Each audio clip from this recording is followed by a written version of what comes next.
Good afternoon, everybody. So my name is Vikas Shah, and like it was said, I am a son of the soil.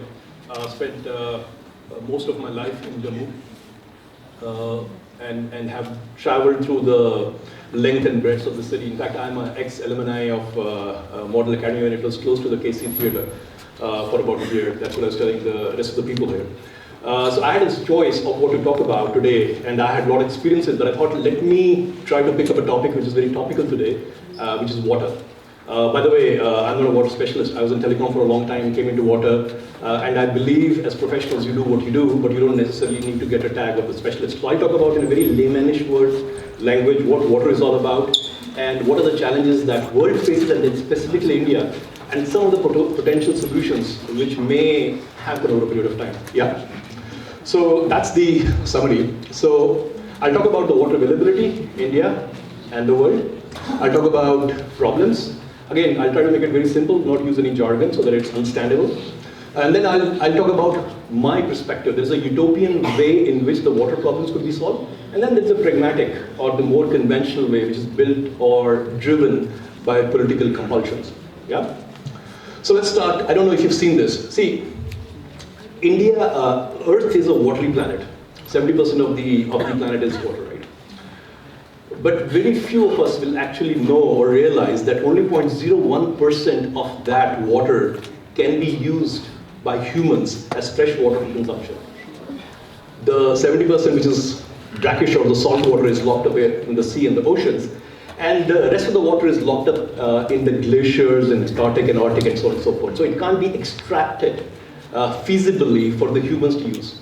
So this 0.01% water is one which you see in the rivers, in the lakes, in the groundwater, in the aquifer. All of that put together is no more than 0.01.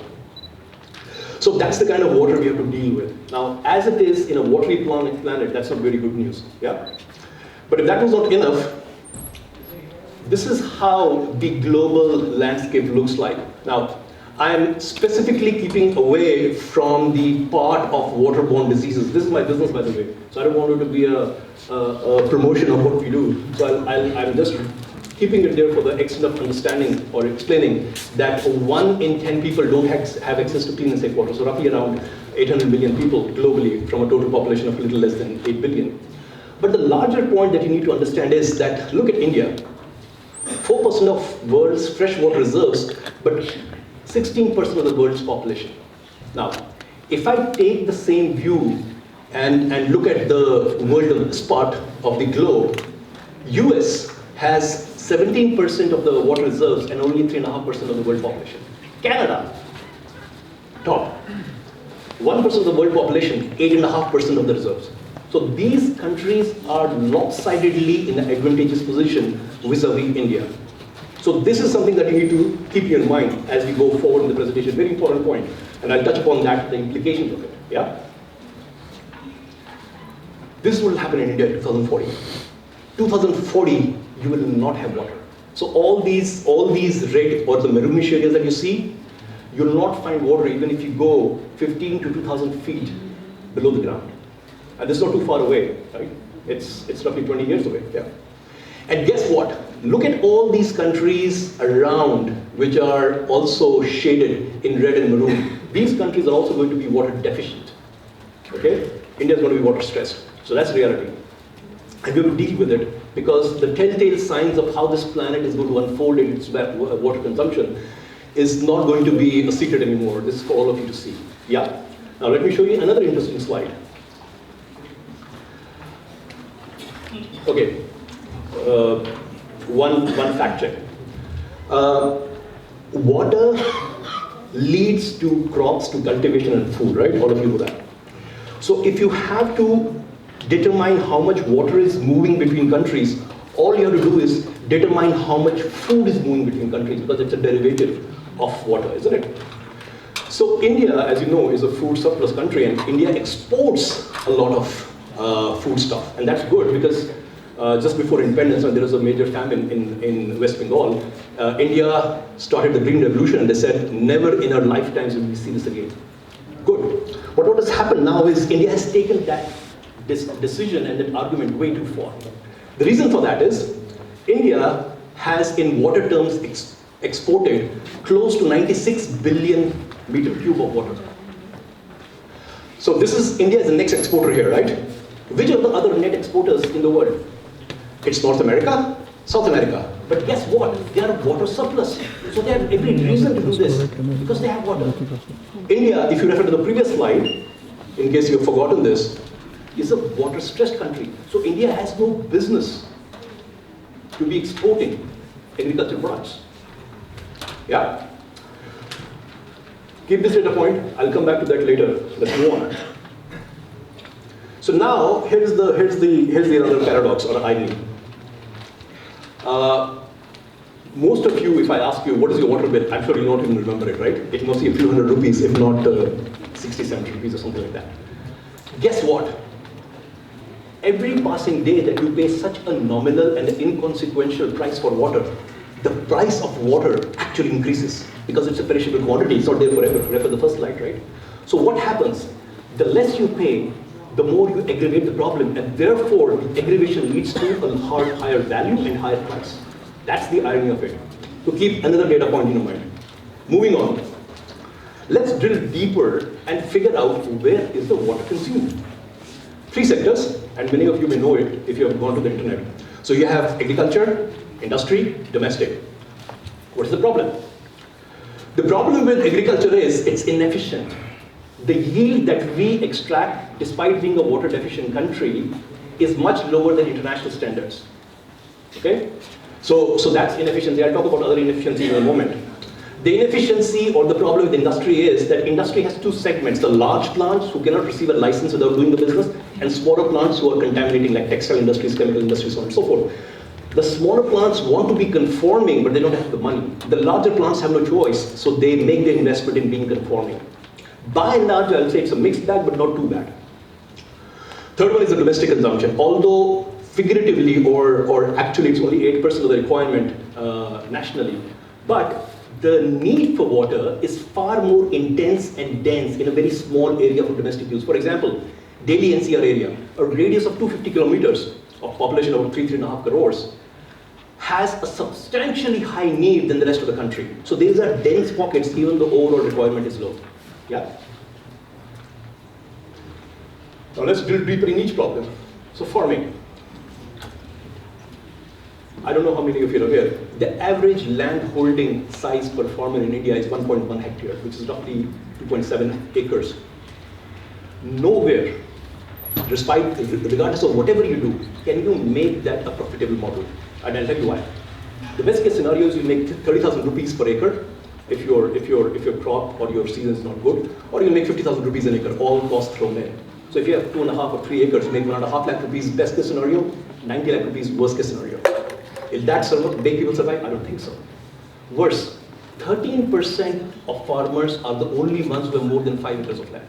So ab initio, it's not a problem or a model that is survivable.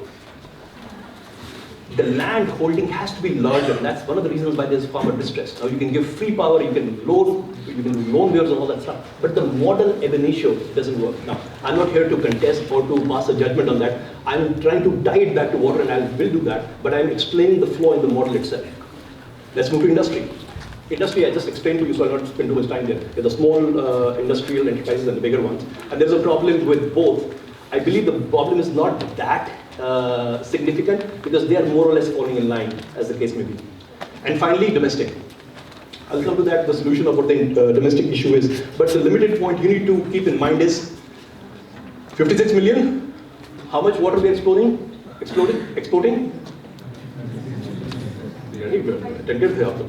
Very good. Yes, 96 million. So 96 million. So more than double of what we need for urban area, which by the way is not completely satisfied. We need double that amount, is getting exported. If we had not done that, we would have satiated the entire demand. So keep that data point in mind. Now, if you have to now give a scorecard to these three sectors, this is my view of how I will rate them. And I'm rating them on 4 criteria. I'm saying consumption efficiency, callous, indisciplined, compliant, idealistic. It's a scaled up model where you go from the lowest to the top. And what is my verdict? And again, these are my personal verdict. You may choose to disagree. Agriculture, Callous use, completely callous use. Again, not a judgment of the farming or the farmers per se, but the whole concept of the model or the use of water. Industry, I would say, is compliant. One would argue and say, is 60-70% compliant? Probably yes, 30% is not, doesn't matter, but you're still getting there. Domestic, I would say, is fundamentally indisciplined. In my lifetime, I believe the compliant industry could possibly move to idealistic situation and the indisciplined could move to compliant. I don't think callous will move at all. That's my personal view. I think it's going to stay there for political and other reasons. What is the solution? The land ceiling of farming should be removed. I know that's a very major statement and politically unpalatable.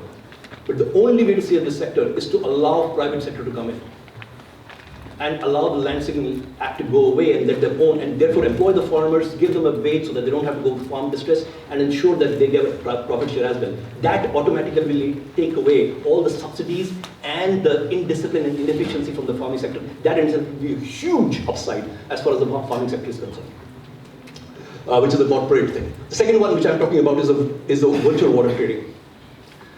I said the derivative of cultivation is water. Instead of exporting, export what you're good at, services, IT. Why should you be cultivating? We should not be a cultivator's country. That's not what gets you money. There is South America, which has a very good way of doing efficient agriculture. There is Africa, which has very good way and tropical climate for doing it. We should focus on what we are good at. So get rid of exporting water and focus on your core strengths in this particular case. And last but not the least, don't drink fruit power. I live in Hyderabad, Telangana. I go on the highway.